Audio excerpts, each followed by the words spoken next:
next level of progression.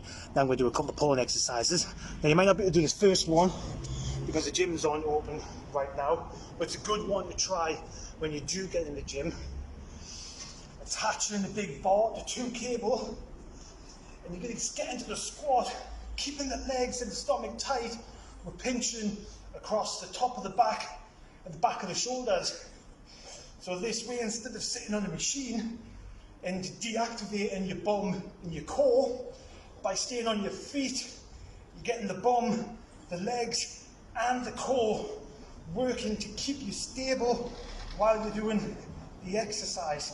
So it becomes more than just an exercise for the top of the back and the back of the shoulders, as you engage in the critical muscles of the core, including the bum at the same time, so you're getting a more all-round tone workout for the body. And I'll show you the next one, which is good for what the women call the bra strap area in there. See you in a second.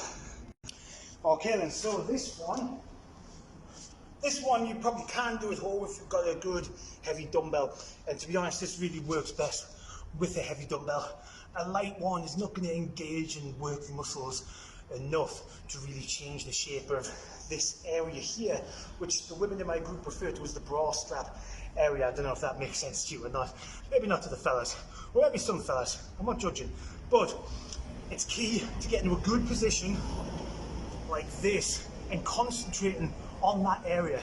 So when you're pulling the dumbbell in, you're focusing on using that area I was referring to when you're squeezing and contracting through that area. You're not just pulling the dumbbell up willy-nilly.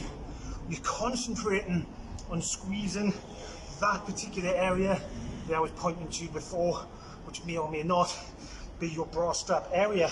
And you can do the same on the other side. Now you can do this leaning against a settee or a bench you've got at home, or a chair, providing you have a dumbbell which is challenging enough to manipulate the shape of the muscles in that area. That is a great one for this part here. So anyway, I'm going to go back to that and finish that off. Then I'm going to do a couple of these and I'm going to crack on with the rest of my workout. But I just wanted to show you those exercises this morning to give you some food for thought going into the day and going into your next workout. Now, we currently run outdoor workouts in this large space here. If you check this out, all of this here is where we do